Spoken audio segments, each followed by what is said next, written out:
Salam jemaat Tuhan yang kami kasihi dalam nama Tuhan Yesus Kristus. Puji nama Tuhan, jikalau pada pagi hari ini kita boleh berkenan mengikuti ibadah secara live streaming di tempat ibu-ibu, bapak-bapak yang berada di rumah saat ini. Kiranya melalui ibadah pada pagi hari ini nama Tuhan dipuji, dipermuliakan. Mari jemaat Tuhan yang ada di rumah, bahkan yang ada di tempat ini, kita bersama-sama mempersiapkan hati kita. Kita persiapkan pikiran kita untuk masuk dalam hadirat Tuhan. Mari secara pribadi saya mengundang untuk datang ke hadirat Tuhan dengan mengucap syukur kepada Tuhan. Terima kasih Tuhan Yesus. Terima kasih Bapa atas segala kebaikan-Mu yang terus kami nyatakan hari lepas hari Tuhan.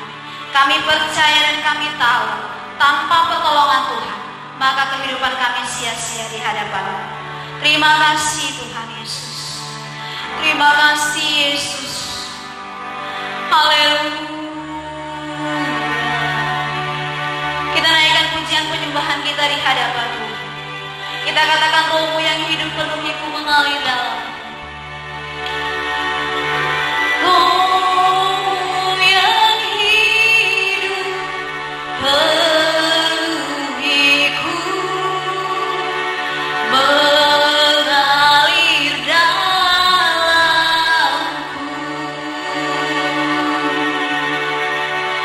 Jiwaku tenang bersama-Mu.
ini kami boleh kembali menikmati kebaikan dan kemurahan-Mu di rumah-Mu, bersekutu dengan-Mu, menikmati setiap bagian yang terbaik yang Kau janjikan kepada semua umat-Mu yang duduk diam mendengarkan firman-Mu, merenungkan siang dan malam.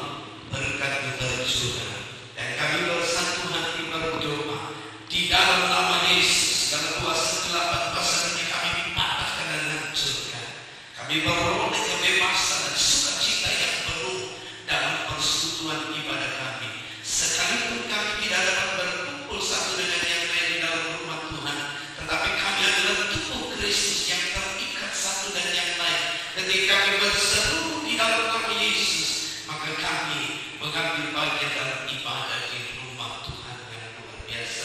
Terima kasih Yesus, terima kasih buat semua kebaikan kemurahan-Mu. Kami mau menaikkan ibadah kami pagi hari ini, menikmati kasih setia Tuhan. Sucikan, kuduskan, urapi secara khusus kami umat-Mu yang mengizinkan mengambil bagian tugas pelayanan, baik pemimpin pujian, mixing, musik, yang pelayanan di LP maupun dalam rekaman. Tuhan yang memberkati.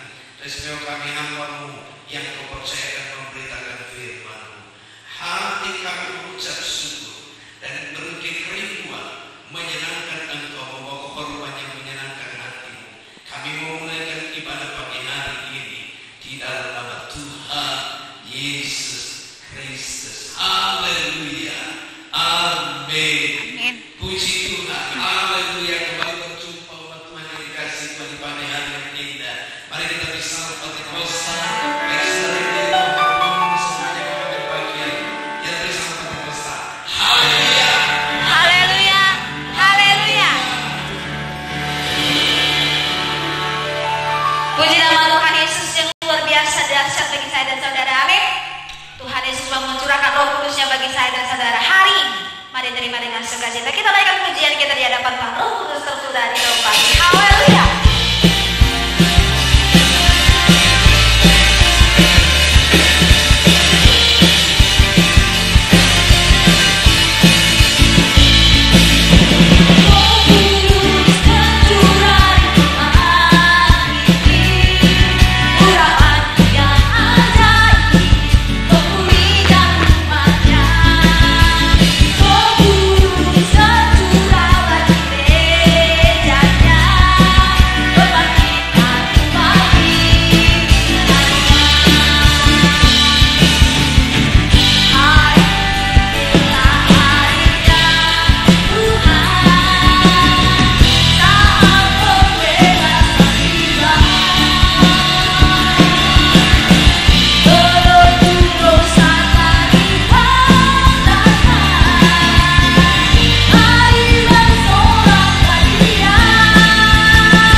Dia telah meninggikan nama Tuhan. Saatnya jemaat Tuhan, kita mau mempersiapkan hati kita. Kita mau menenangkan hati, jiwa, pikiran kita untuk masuk dalam hadirat Tuhan.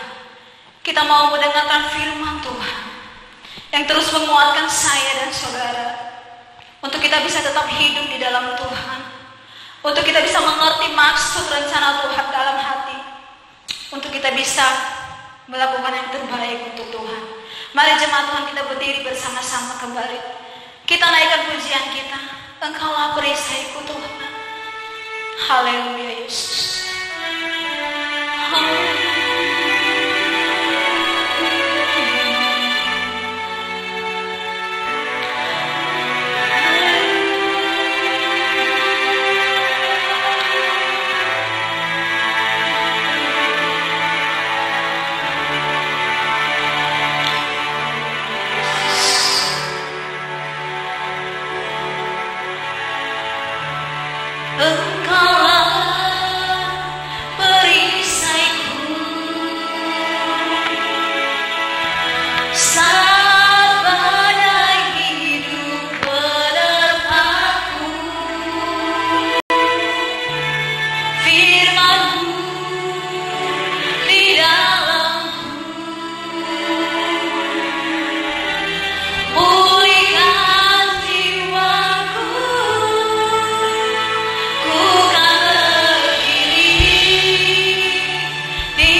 Terima kasih Bapak yang baik, terima kasih Tuhan. Kalau saat sebentar kami mau duduk mendengarkan firman-Mu. Berfirmanlah Engkau bagi kami Tuhan, melalui hamba-Mu. Kiranya firman yang disampaikan oleh hamba-Mu bagi kami boleh mengerti Tuhan, bahkan boleh menjadi rema, menjadi kekuatan dalam setiap kehidupan kami. Terima kasih Bapa yang baik, terima kasih Tuhan. Kiranya firman-Mu juga boleh berakar, bertumbuh, berbuah di dalam setiap hati kami yang mendengarkan firman Tuhan pada pagi hari ini. Kami berdoa buat hamba-Mu Tuhan, urapi hamba-Mu, pakai lidah bibir hamba-Mu Tuhan, untuk berkata-kata, untuk menyampaikan isi hati Tuhan lewat firman Tuhan pada pagi hari ini. Setiap kuasa yang tidak berasal dari Tuhan, yang mencoba mengganggu kami, yang mencoba mengintimidasi kami saat kami duduk diam tenang mendengarkan firman-Mu, kami mau bersatu hanya Tuhan. Kami tolak itu, kami halaukan setiap kuasanya di dalam nama Tuhan kami Yesus Kristus. Amin. Hanya kami izinkan otoritas Tuhan, Roh Kudus Tuhan ada di tengah-tengah kami, terlebih ada di ruang hati kami. Amin. Pribadi lepas pribadi. Terima kasih Bapa yang baik, terima kasih Tuhan. Kami buka hati kami siapkan pendengaran kami untuk kebenaran firman-Mu. Amin. Di dalam nama Tuhan kami Yesus Kristus, kami telah berdoa dan mengucap syukur. Haleluya. Amin. Amin. Puji Tuhan. Haleluya. Kembali kita bersama-sama dalam persekutuan ibadah kita di tengah situasi COVID-19. Dan saya percaya saudara tetap semangat, saudara tetap dalam kasih karunia Tuhan, tidak lelah, tidak jemu, walaupun kita harus beribadah secara recording, saudara di rumah melalui Facebook, IG, YouTube. Dan hari ini saudara yang terkasih, kita memasuki hari-hari di mana pencurahan Roh Kudus 2000 tahun lalu telah terjadi. Saudara yang terkasih, doa hari-hari di mana murid-murid Tuhan, ras-ras Tuhan berdoa bagi pencurahan Roh Kudus. Tetapi bagi kita saudara yang terkasih, pencurahan Roh Kudus itu merupakan satu bagian yang harus kita perkumpul dan harus kita doakan terus agar kita boleh menikmati apa yang dijanjikan oleh Allah Bapa kita, apa yang dinyatakan dan dijanjikan oleh Yesus Kristus, dan kepada kita lah seluruh janji Tuhan itu digenapi. Katakan amin. Haleluya. Kebenaran firman Allah pagi hari ini saya memberikan judul adalah Roh Allah dan karunia-karunia Allah. Roh Allah dan karunia-karunia Allah. Di dalam 1 Korintus 2 ayat 13 dan 14 saya bacakan. 1 Korintus 2 ayat 13 dan 14 saya bacakan demikian. Dan karena kami menafsirkan hal-hal rohani kepada mereka yang mempunyai roh, kami berkata-kata tentang karunia-karunia Allah dengan perkataan yang bukan diajarkan kepada kami oleh hikmat manusia, tetapi oleh roh. Tetapi manusia duniawi tidak menerima apa yang berasal dari roh, karena hal itu baginya adalah suatu kebodohan, dan ia tidak dapat memahaminya, sebab hal itu hanya dapat dinilai secara rohani. Haleluya. Perhatikan baik-baik di dalam ayat 13 dan 14 saudara yang dikasihi Tuhan. Di sana dikatakan bahwa kami berkata-kata tentang karunia-karunia Allah dengan perkataan yang bukan diajarkan kepada kami oleh hikmat manusia, tetapi oleh roh. Ingat saudara betapa takjub, betapa hebat para imam-imam, ahli-ahli Torah. Bagaimana seorang yang begitu sederhana, seorang yang bukan Farisi, seorang yang tidak dididik dalam pelajaran-pelajaran hukum Israel,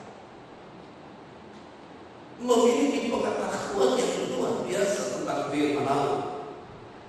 Ketika saudara yang terkasih, bagaimana Petrus menjelaskan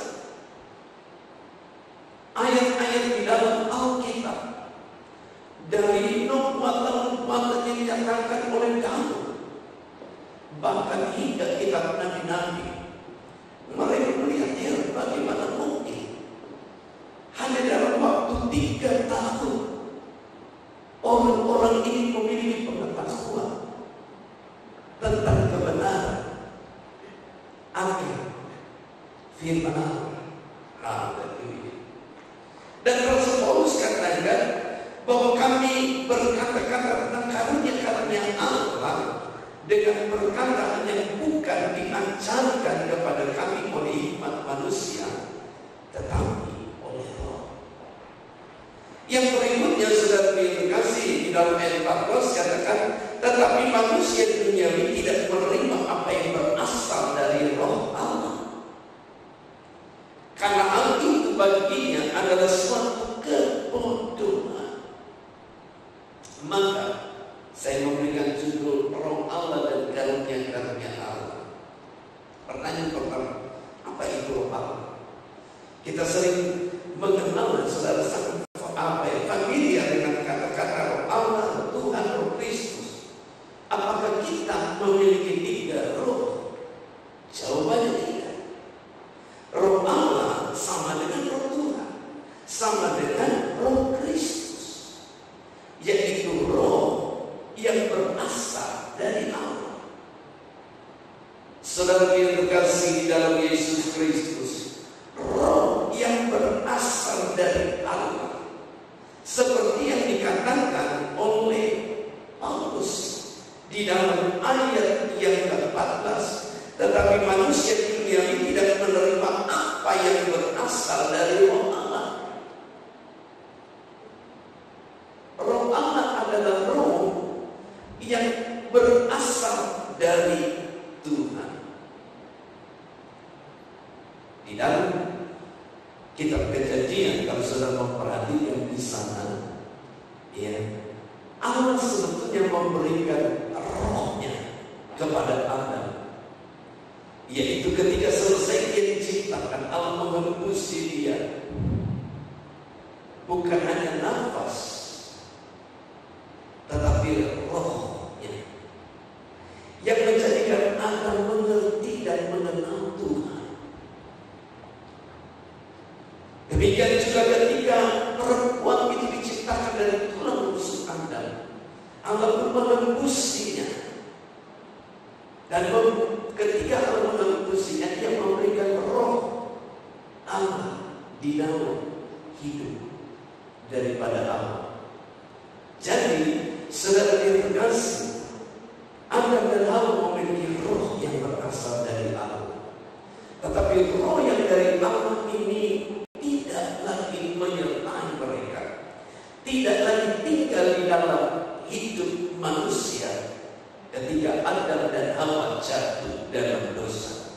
Maka sejak saat itu hingga sekarang, setiap orang yang dilahirkan di dunia ini belum dan tidak memiliki roh yang berasal dari Allah. Kenapa? Karena roh yang berasal dari Allah telah meninggalkan manusia. Sehingga kita melihat bagaimana Kain memiliki kebencian, dan akhirnya ia membunuh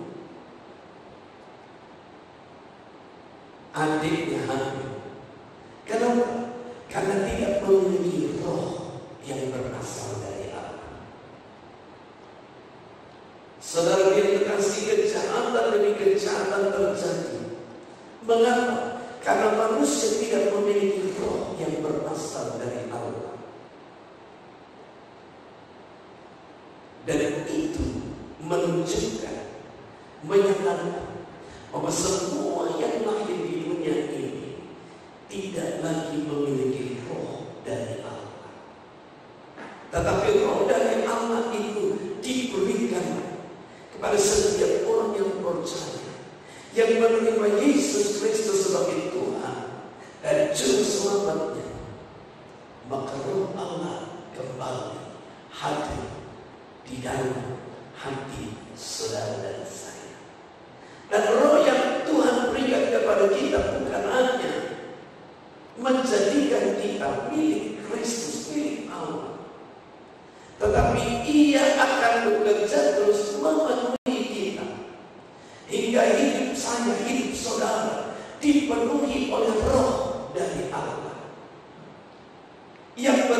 berkuasa di dalam kita bukan lagi kita, tetapi Tuhan yang hidup di dalam kita. Oke. Sekarang yang kedua, saudara yang terkasih, apa yang dimaksud dengan karunia Allah? Karunia Allah adalah pemberian Allah sehubungan dengan tugas dan fungsi setiap orang sebagai tubuh Kristus. Perhatikan, apa itu karunia Allah? Karunia Allah adalah pemberian Allah sehubungan dengan tugas dan fungsi setiap orang percaya sebagai tubuh Kristus. Mari kita baca 1 Korintus pasal 12 ayatnya yang ke-10. 1 Korintus pasal 12 mulai ayat yang ke-10 sampai dengan ayat yang ke-12. Demikian firman Allah. Kepada yang seorang roh, dalam huruf besar yang artinya roh Tuhan, memberikan kuasa untuk mengadakan mujizat, dan kepada yang lain ia memberikan karunia untuk bernubuat, kepada yang lain ia memberikan karunia untuk membedakan bermacam-macam roh, kepada yang seorang yang memberikan karunia untuk berkata-kata dengan bahasa roh, dan kepada yang lain lagi ia memberikan karunia untuk menafsirkan bahasa roh. Tetapi perhatikan ini, semuanya ini dikerjakan oleh roh yang satu. Oleh roh yang satu dan yang sama, yang memberikan karunia kepada tiap-tiap orang secara khusus seperti yang dikehendakinya. Kehendak siapa? Kehendak roh itu. Kan disitu nyambung besar. Kalau sama seperti tubuh itu satu dan anggota-anggotanya banyak, dan segala anggota itu sekalipun banyak merupakan satu tubuh, demikian pula Kristus. Jadi saudara yang terkasih, Rasul Paulus menyatakan kepada kita bahwa karunia-karunia Allah itu diberikan sehubungan dengan tugas dan fungsi setiap orang percaya sebagai tubuh Kristus. Di dalam anggota tubuh saya ini, saudara, tidak pernah ada satu anggota pun yang tidak berfungsi, yang tidak memiliki tugas dan fungsinya, tidak. Bahkan rambut alis memiliki tugas dan fungsi. Bulu mata memiliki tugas dan fungsi. Sekecil apapun anggota tubuh itu memiliki tugas dan fungsi, dan kepadanya tiap-tiap anggota ini diberikan karunia khusus.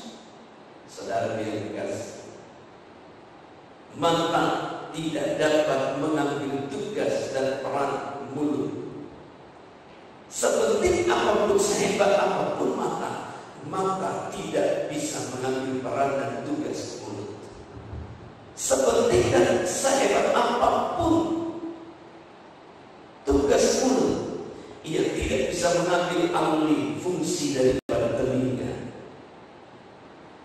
Saudara yang terkasih, telinga anggota yang penting, namun ia tidak dapat melakukan fungsi tangan. Tangan anggota tubuh yang penting, kaki anggota tubuh yang penting, sendi-sendi di dalam tubuh kita memiliki tugas yang penting, tapi mereka tidak bisa mengambil alih tugas anggota tubuh yang lain. Masing-masing mengerjakan tugas dan fungsinya dalam karunia yang diberikan Tuhan sebagai anggota tubuh. Tidak ada mata yang berkata, saya tidak butuh engkau hai mulut, saya tidak butuh engkau telinga, saya tidak butuh engkau kaki, karena saya anggota tubuh yang paling penting dan hebat. Sebab ketika mata itu dilepas dari anggota tubuh, mata itu kehilangan fungsi. Ketika tangan itu yang penting dilepas dari anggota tubuh, maka tangan itu kehilangan fungsinya. Jadi ingat baik-baik saudara, karunia karunia-karunia yang Tuhan berikan kepada kita membuat saudara dan saya tahu, bukan untuk kita meninggikan diri dan menyombongkan diri, tetapi kita tahu di mana kita berada dan apa yang Tuhan inginkan kita kerjakan. Haleluya. Katakan kepada sebelahmu, lakukanlah tugas dan fungsimu. Amin. Haleluya. Saudara yang terkasih, ada 4 hal yang ingin saya sampaikan dalam bagian roh Allah dan karunia-karunia Allah. Yang pertama, manusia duniawi tidak menerima apa yang berasal dari roh Allah. Saudara yang terkasih di dalam Yesus Kristus, apa yang berasal dari roh Allah, manusia duniawi tidak dapat menerima. Manusia duniawi tidak dapat memahami, tidak dapat mengerti. Manusia duniawi, saudara, memandang apa yang berasal dari roh Allah itu sebagai suatu kebodohan. Perhatikan ayatnya yang ke-14. Tetapi manusia duniawi tidak menerima apa yang berasal dari roh Allah, karena hal itu baginya adalah suatu kebodohan dan ia tidak dapat memahaminya, sebab hal itu hanya dapat dinilai secara rohani. Artinya, saudara yang terkasih di dalam Yesus Kristus, saya berkatakan begini: kalau seseorang di dunia ini ada 2 penyakit mata, ya, yaitu rambut ayam, ya, dan juga saudara yang terkasih rambut warna, ya, buta warna. Kalau seseorang punya penyakit mata yang namanya buta warna, maka ia tidak pernah dapat membedakan berbagai warna yang ada di dunia ini. Bagi orang yang buta warna hanya ada 2, hitam dan putih. Ya. Ia tidak tahu warna hijau, ia tidak tahu warna biru, ia tidak tahu warna yang lain. Hanya ada hitam putih atau hitam abu-abu. Rambut ayam adalah suatu penyakit, saudara yang terkasih, yaitu ketika seseorang tidak dapat berjalan pada menjelang sore atau malam, ketika suasana menjadi redup dan tidak ada cahaya yang terang sekali. Orang yang terkena rambut ayam adalah ia tidak dapat melihat dengan jelas pada waktu remang-remang ataupun gelap. Artinya, saudara yang terkasih, manusia duniawi adalah seperti seseorang yang memiliki penyakit rambut ayam atau buta warna. Kalau saudara berbicara dengan 2 orang ini, yaitu orang buta warna, saudara bercerita tentang warna hijau, warna merah, warna ini, saudara tidak akan dia pahami. Mau saudara pakai bahasa apapun, saudara tidak akan dapat memahami. Dia memahami, saudara, kenapa? Karena ia buta warna. Kalau saudara yang terkasih, saudara berjalan dengan seseorang yang rambut ayam di waktu malam, saudara sudah menggandeng, saudara sudah menuntut, saudara sudah berbicara kepada dia, Anda hati-hati, ada ini, ada itu.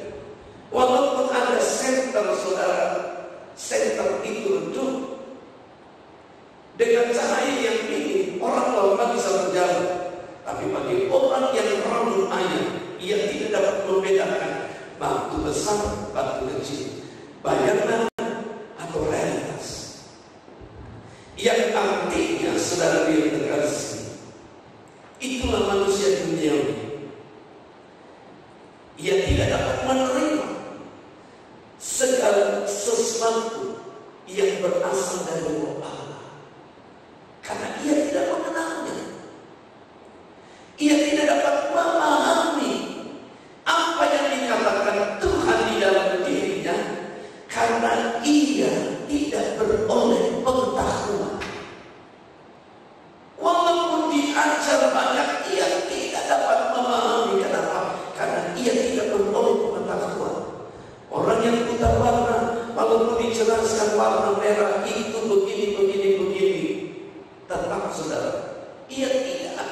menangkapnya. Ia tidak akan menerimanya. Kenapa? Tidak beroleh pengetahuan. Karena pengetahuan itu dari apa yang dilihat, apa yang didengar, dan apa yang dirasa.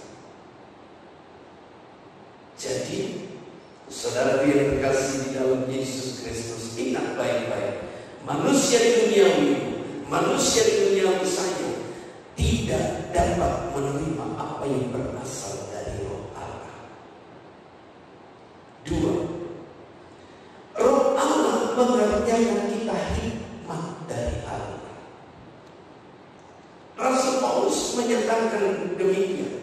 Saudara yang terkasih, kami berkata-kata tentang karunia-karunia Allah dengan perkataan-perkataan yang bukan diajarkan kepada kami oleh hikmat manusia, tetapi oleh Roh.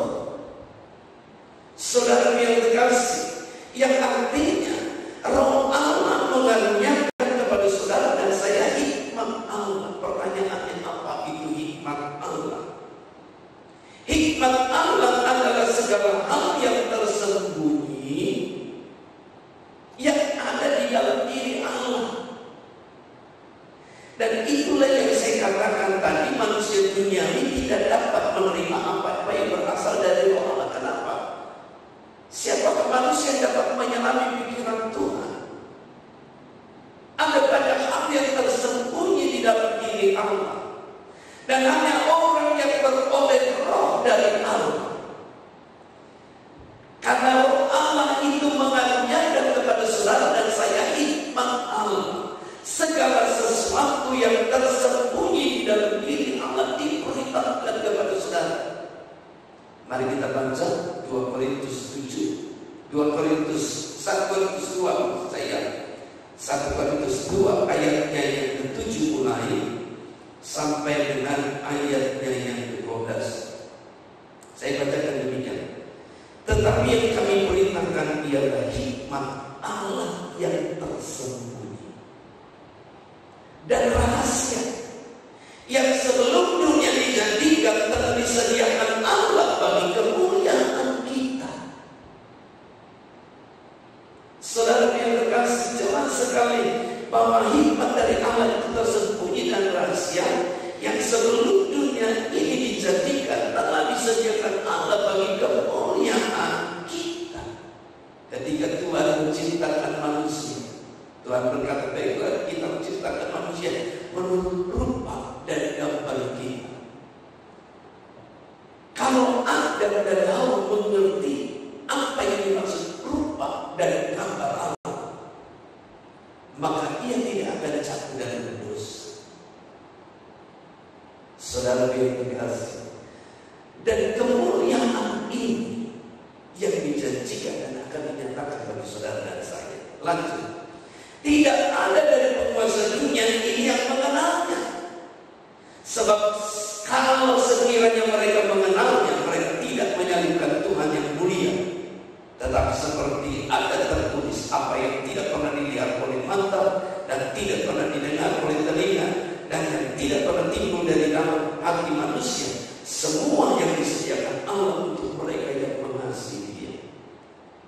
Ayat 9 seringkali diartikan dalam arti harfiah, hurufiah, yaitu tentang berkat-berkat, tentang janji-janji Tuhan akan segala yang kita perlukan dan butuhkan. Apa yang kau makan, engkau minum. Tetapi ayat ini merujuk kepada bagian di dalam ayat 7. Apa itu?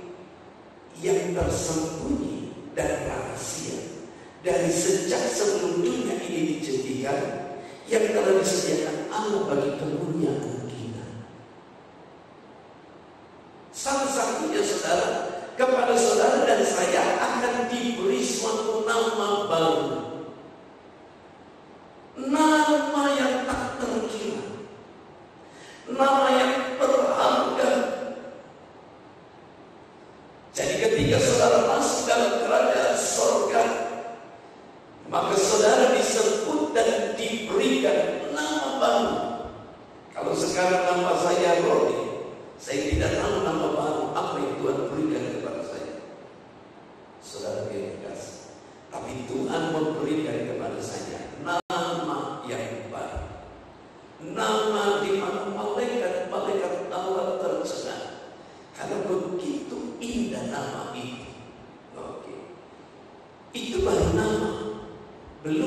rohani. Ayat selanjutnya, karena kepada kita Allah telah menyatakannya oleh Roh, sebab Roh menyelidiki segala sesuatu, bahkan hal-hal yang tersembunyi dalam diri Allah. Siapa kiranya di antara manusia yang tahu apa yang terdapat di dalam diri manusia selain roh manusia sendiri yang ada di dalam dia? Demikian pula tidak ada orang yang tahu apa yang terdapat di dalam diri Allah selain roh Allah. Kita tidak menerima roh dunia, tetapi roh yang berasal dari Allah. Saudara dan saya tidak menerima roh dari dunia, tetapi roh yang berasal dari Allah. Supaya kita tahu apa yang dikaruniakan Allah kepada kita, apa yang diberikan Tuhan secara khusus kepada saudara dan saya. Jadi, saudara yang terkasih, roh dari Allah memberikan saudara hikmat Allah, segala hal yang tersembunyi dari dalam Allah, yang Allah sediakan, yang Allah janjikan, yang Allah akan karuniakan, yang Allah akan limpahkan. Semuanya itu akan diberitahukan kepada saudara dan saya. Katakan amin. Yang ketiga, roh Allah memberikan kepada kita kemampuan untuk menafsirkan hal-hal yang rohani. Saudara yang terkasih, roh Allah memberi kepada saudara dan saya kemampuan untuk menafsirkan hal-hal yang rohani. Di dalam 1 Korintus pasal 2 ayat 13 kembali saya bacakan. Saudara yang terkasih, di sini dikatakan, dan karena kami menafsirkan hal-hal rohani kepada mereka yang mempunyai roh. Apa yang dimaksud menafsirkan hal-hal secara rohani? Beberapa waktu yang lalu di dalam renungan harian yang saya selalu usahakan untuk di-share, dibagikan kepada jemaat Tuhan setiap hari, saya berbicara saudara dari hal ini, menghentikan perselisihan dan perbantahan. Saudara yang terkasih, ketika saudara berselisih, ketika saudara berbantah-bantah, suami istri bertengkar berselisih, ibu dan anak bertengkar berselisih, saudara, itu saling menyakiti. Kalau saudara tidak menerima roh yang dari Allah, yang dapat menafsirkan secara hal-hal yang rohani, maka perselisihan pertengkaran itu akan terus terjadi. Seorang selebriti berkata demikian, baru tadi sore saya membaca, saya mendengar apa yang dikatakan. COVID-19 ini, saudara, membuat dia yang selama ini berjauhan dengan ayah dan ibunya, membuat ia tinggal serumah dengan ayah dan ibunya untuk waktu yang cukup lama, yaitu 2 bulan lebih. Karena ini dikatakan hampir 1 bulan setengah dilalui dengan pertengkaran dan perselisihan. Pertengkaran yang kecil, perselisihan yang kecil, saudara. Dan mereka heran, kenapa kok bisa begini? Mereka menganggap mereka keluarga yang harmonis, yang tidak pernah bertengkar. Dan itu terjadi karena mereka berjauhan. Tetapi ketika mereka tinggal satu rumah untuk waktu yang panjang, ternyata ada begitu banyak hal yang bisa membuat mereka bertengkar, berselisih, berbantah-bantah. Mengapa perbantahan perselisihan tidak dapat segera diatasi? Karena orang-orang yang ada tidak dapat menafsirkan hal-hal yang rohani. Saudara mengingat apa yang saya share maka Roh Kudus, Roh Allah memberikan saudara kemampuan untuk menafsirkan hal-hal yang kuat. Rasul Paulus menyelesaikan 3 masalah dengan hanya 1 kali dia berbicara. Yang pertama, perselisihan dan perbantahan tentang siapa yang utama, siapa yang hebat. Yang kedua, saudara, masalah berbicara tentang manusia duniawi dan manusia rohani. Dan yang ketiga, saudara yang terkasih, berbicara tentang pekerjaan yang mulia dan pekerjaan yang tidak mulia. Ada orang yang memiliki pekerjaan jabatan yang baik dan ada yang berkata tidak baik. Rasul Paulus menyelesaikannya dengan sekaligus. Dia berkata bahwa saya dan Apolos itu sama, kami itu hamba Tuhan. Kami hanya melakukan tugas dari Tuhan. Saya menanam, Apolos menyiram. Masing-masing itu menerimanya dari Tuhan. Dan yang penting bukan siapa yang menanam, siapa yang menyiram, tetapi Allah yang memberi pertumbuhan. Selesai, saudara. Perselisihan dapat diselesaikan dengan cepat. Kenapa? Karena Roh Allah memberikan kemampuan untuk menafsirkan hal yang rohani. Yang keempat, Roh Allah mengaruniakan umatnya untuk berkata-kata tentang karunia-karunia Allah. Roh Allah mengaruniakan umatnya untuk berkata-kata tentang karunia-karunia Allah. Mungkin saudara berkata, karunia Allah itu kan untuk pendeta, untuk penginjil, untuk pengkhotbah. Saya kan jemaat biasa, saya tidak perlu karunia Allah. Maka saya jawab, kata siapa engkau tidak membutuhkan karunia Allah? Kata siapa engkau tidak membutuhkan karunia-karunia Tuhan? Ingat saudara yang terkasih, apa yang saya katakan tentang karunia Allah. Karunia Allah adalah, saudara yang terkasih, pemberian Allah sehubungan dengan tugas dan fungsi setiap orang percaya sebagai tubuh Kristus. Walaupun saudara hanya jemaat biasa yang saudara berpikir tidak punya talenta apa-apa, hanya duduk diam di tengah jemaat mendengar firman, lalu saudara-saudara adalah tubuh Kristus. Dan kepada saudara diberikan karunia khusus. Saudara yang dikasih, mari kita baca 1 Korintus pasal yang ke-14 ayatnya yang pertama sampai ke-5.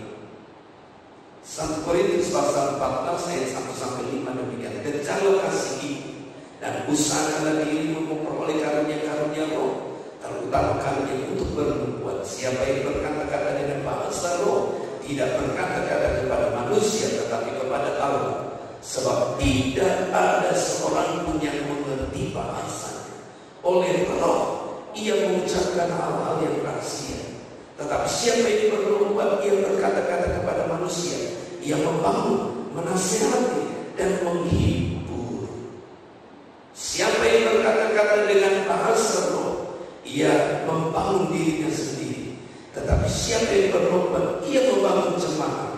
Aku suka supaya kamu semua berkata-kata dengan bahasa roh, tetapi lebih daripada itu, supaya kamu bernubuat. Sebab orang yang bernubuat lebih berharga daripada orang yang berkata-kata dengan bahasa roh, kecuali kalau orang itu juga menafsirkannya sehingga jemaat dapat dibangun. Saudara yang terkasih di dalam Yesus Kristus, satu kali seorang pedagang berkata demikian, kalau kita memperhatikan keadaan ini, maka 4 tahun ke depan usaha akan semakin sulit. Perhatikan saudara, seorang pedagang berkata demikian. Ketika melihat hal-hal demikian, 4 tahun ke depan banyak usaha akan semakin sulit. Ia tidak tahu apa yang dikatakannya, tetapi ia melihat sesuatu perubahan terjadi di sekitarnya, di mana saudara yang terkasih, banyak karyawan yang di PHK, pabrik-pabrik mulai ada yang tutup. Dan 4 tahun berlalu saudara yang terkasih, usaha mengalami perubahan yang besar. Yang tadinya orang datang berjual dan membeli itu di pasar, ya, dengan tatap muka, maka sejak tahun 2019 belanja online menjadi suatu tren yang sulit dibendung. Setiap usaha yang mau maju dan berkembang, ia harus berusaha untuk menyediakan sarana jual beli secara online, secara daring. Bagaimana saudara perusahaan itu bertumbuh berlimpah kali ganda dalam waktu 2 tahun, karena mereka mengandalkan penjualan secara online. Jadi, apa yang dikatakan pedagang ini adalah suatu perbuatan. Ia berbuat bagi dirinya, ia berbuat bagi orang sekitarnya. Pedagang ini tidak hanya berbicara kepada satu orang, 2 orang, tetapi kepada sesama pedagang yang lain. Setiap kali dia bertemu, dia berkata, dan saya yang mendengar sendiri di tempat ini, di gereja, pedagang itu berkata, 4 tahun depan banyak toko akan tutup. Situasi orang berjualan susah, namun ia tidak tahu bahwa ini perbuatan. Kenapa? Karena ia tidak menerima roh yang menyingkapkan apa yang dikatakannya. Roh Allah ada padanya, namun ia tidak mengikuti apa yang Tuhan sudah katakan itu. Jadi, saudara yang terkasih, karunia-karunia Allah karuniakan kepada umatnya untuk berkata-kata tentang karunia-karunia Allah. Roh Allah mengaruniakan umatnya untuk berkata-kata tentang karunia-karunia Allah. Ketika ia bernubuat mengatakan 4 tahun ke depan usaha akan semakin susah, itu sebetulnya ia dikaruniakan Tuhan karunia berkata-kata dalam nubuat. Dan seharusnya roh, dan saya percaya roh Allah berbicara kepada dia, namun ia tidak memahami. Oke, saya mau tutup begini, saudara yang dikasihi. Alkitab tidak pernah secara generalisir menyatakan bahwa tokoh-tokoh dalam Alkitab adalah nabi. Tokoh-tokoh di dalam Alkitab itu adalah nabi. Semua tokoh di dalam Alkitab itu nabi. Saudara yang terkasih di dalam Yesus Kristus,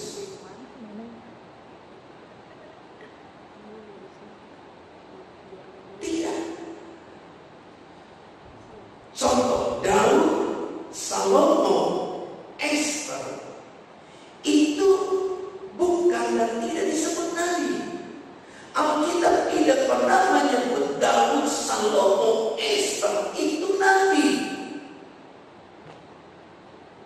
Jadi anak-anak Tuhan jangan ikut-ikut dan berkata Nabi Salomo, Nabi Sulaiman, Nabi Salomo. Tidak, bukan. Salomo, Daud, Esther itu bukan nabi. Mereka adalah raja dan ratu. Abraham, Ishak dan Yakub juga tidak disebut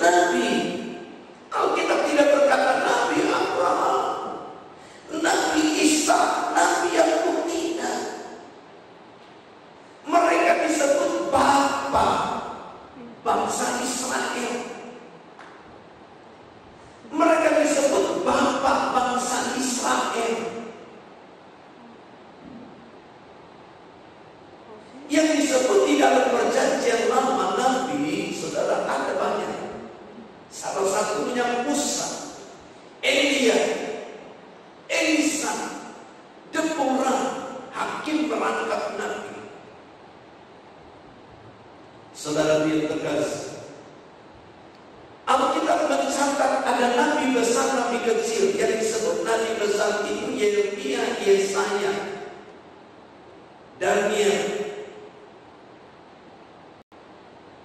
Ada nabi-nabi kecil, Yoel, Amos, Zakaria, dan sebagainya. Ini yang di dalam Alkitab. Saudara yang terkasih di dalam Yesus Kristus, ya. Nahum, Habakuk, Sefanya, Hagai, Maleaki, Zakaria. Zakaria ini saudara bukan Zakaria ayah daripada Yohanes Pembaptis. Sebab Zakaria Yohanes Pembaptis itu bukan nabi, imam. Harun itu imam besar. Harun bukan nabi dan tidak disebut nabi. Harun itu imam besar. Yosua adalah pemimpin dan hakim bagi bangsa Israel. Yosua bukan nabi. Artinya apa saudara? Dengan perantaraan pribadi yang diurapi Allah ini, Tuhan menyatakan kehendak dan rencananya bagi umat Tuhan. Tuhan dapat memakai Abraham seorang pedagang, pengusaha. Tuhan dapat memakai Ishak dan Yakub seorang pengusaha, saudara. Tuhan memakai Yusuf sebagai seorang perdana menteri. Mereka dikaruniai roh dari Allah, dan mereka menyatakan kehendak dan rencana Allah bagi umatnya. Lalu pertanyaannya, bagaimana dengan kita sekarang?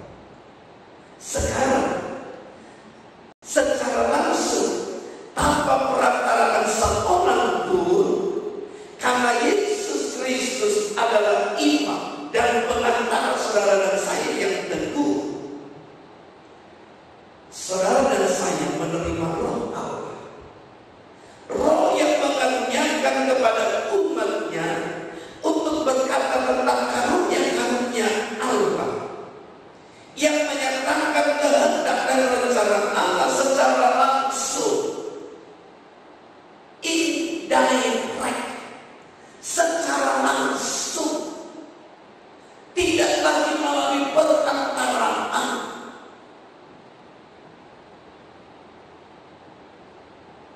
Jadi Tuhan langsung berbicara kepada saudara di mana saudara berada dan apa pergumulan saudara. Tuhan menyatakan kehendak dan rencananya secara langsung bagi saudara dan saya sebagai umatnya. Dan inilah saudara yang terkasih, hal yang luar biasa. Jadi akhirnya, kenapa kita belajar tentang roh Allah dan karunia-karunia Allah? Adalah supaya engkau tahu bahwa engkau sekarang beroleh bagian dalam kerajaan Allah. Mengapa? Sekali lagi, karena Allah telah menetapkan engkau sebagai bagian di dalam hidupnya.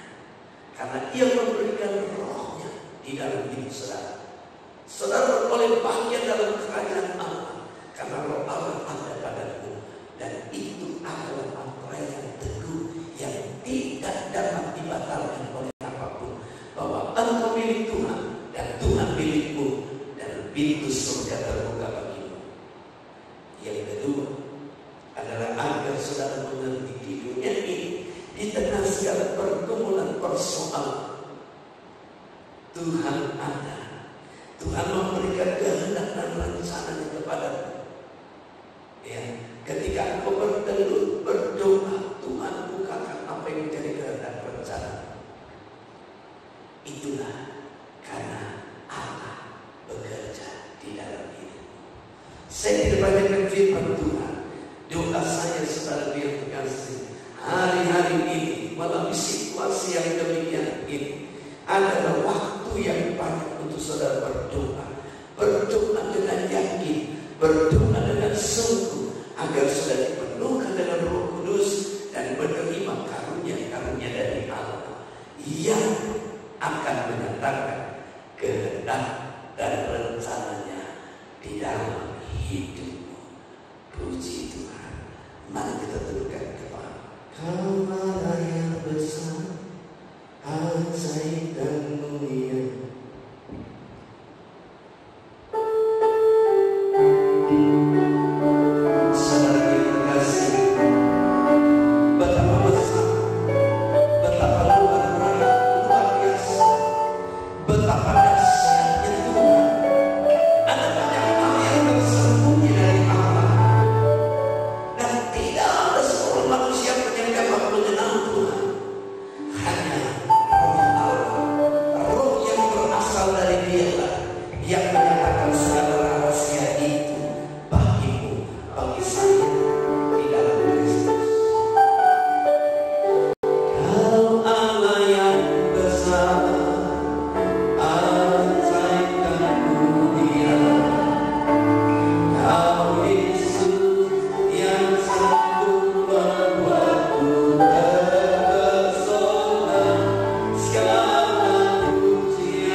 Milik Allah.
dalam nama Tuhan Yesus kami hamba berdoa.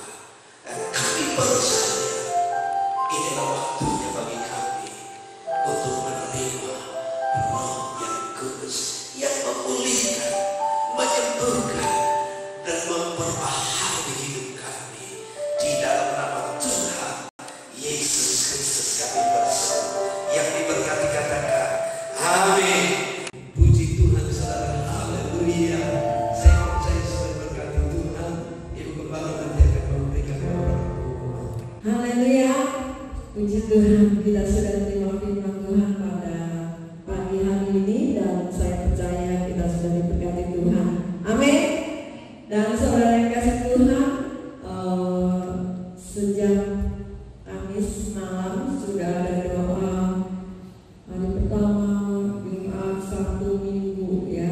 Hari berarti Minggu sore sebentar sehabis ibadah kedua nanti ada doa hari keempat. Saudara ya akan ikut melalui live streaming, dan saudara yang kasih Tuhan setengah 7 seperti hari-hari kemarin. Dan saudara yang kasih Tuhan, selama 1 minggu kemudian masih ada doa 10 hari. Dan untuk jadi kegiatan-kegiatan komisi-komisi dialihkan menjadi doa 10 malam. Itu yang saya sampaikan, dan Tuhan memberkati untuk saudara dan saya, kiranya boleh diberkati melalui firman Tuhan pada pagi hari ini. Mari kita mengakhiri ibadah kita pada saat ini. Naikkan pujian yang girang-girang, Roh Kudus tercurah.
Tuhan.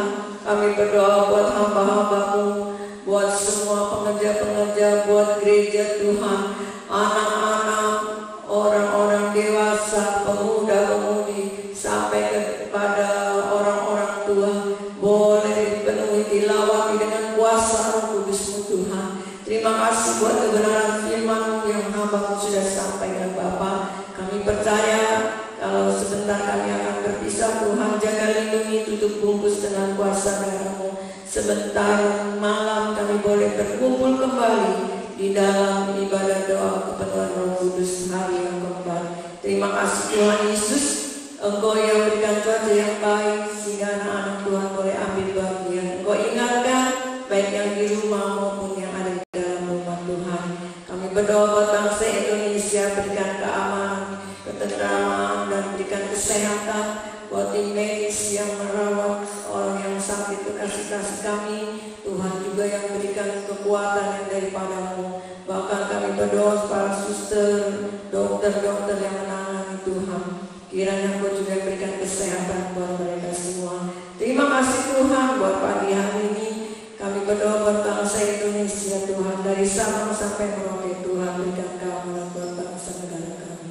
Kami serahkan doa kami dalam nama Tuhan Yesus Kristus. Haleluya. Segala puji syukur kami naikkan kepada-Mu Tuhan, kasih setia rahmat-Mu besar bagi kami dan umat yang dikasihi Tuhan. Ia Tuhan berjanji tidak pernah meninggalkan membiarkan kita, dan itu dinyatakannya dengan Ia memberikan Roh yang Kudus tinggal dan bekerja di dalam diri. Oleh karena itu, tegakkanlah wajah-Mu kata tangan.